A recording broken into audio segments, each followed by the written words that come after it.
कितने साल हो गए शादी को? 1.5 साल। 1.5 साल। कितने बच्चे हैं? ये पहला बच्चा है। ये पहला बच्चा है, एक बेटा था। क्या नाम था बेटे का? मोहम्मद इब्राहिम। मोहम्मद इब्राहिम। अच्छा, निदा सारा वकूआ क्या है, किस दिन का वाक़या और क्या सारा मामला है? ये जुमेरात की बात है, 4 तारीख की। दोपहर 1 बजे को ना मेरी नंद आई है मेरे पास। वो कह रही थी कि बच्चे को ना तैयार कर दो, मैंने दम करवाने लेके जाना है इसे। वो उसको थोड़ा मसला था दम नंद का नाम? कवल। कमल। ठीक है। कमल की कितनी उम्र? वो 29 की है। 29 साल। ठीक है, तो क्या हुआ था, आपके पास आई फिर उसके बाद?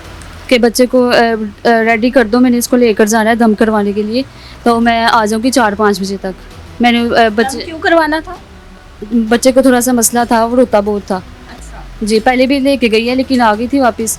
अब ये गई है, जुमेरात की गई हुई है 1 बजे से, अभी तक वापस नहीं आई है। मुझे नहीं पता वो कहाँ पे गई है, उसको किसी ने। उसने कहा मैंने बच्चे को दम करवाना है, आप साथ क्यों नहीं गए? मैंने कहा था लेकिन वो कह रही थी मैं खुद ही आ जाऊँगी वापस। पहले एक दफ़ा लेके गई हाँ थी। जी, लेके गई थी, वापस आ गई थी। कितने दिन पहले? जब मैं स्टार्टिंग में लेके गई थी, 1-2 दफ़ा लेके गई है, वापस आ गई थी लेकिन इस दफ़ा वापस नहीं आई अभी तक।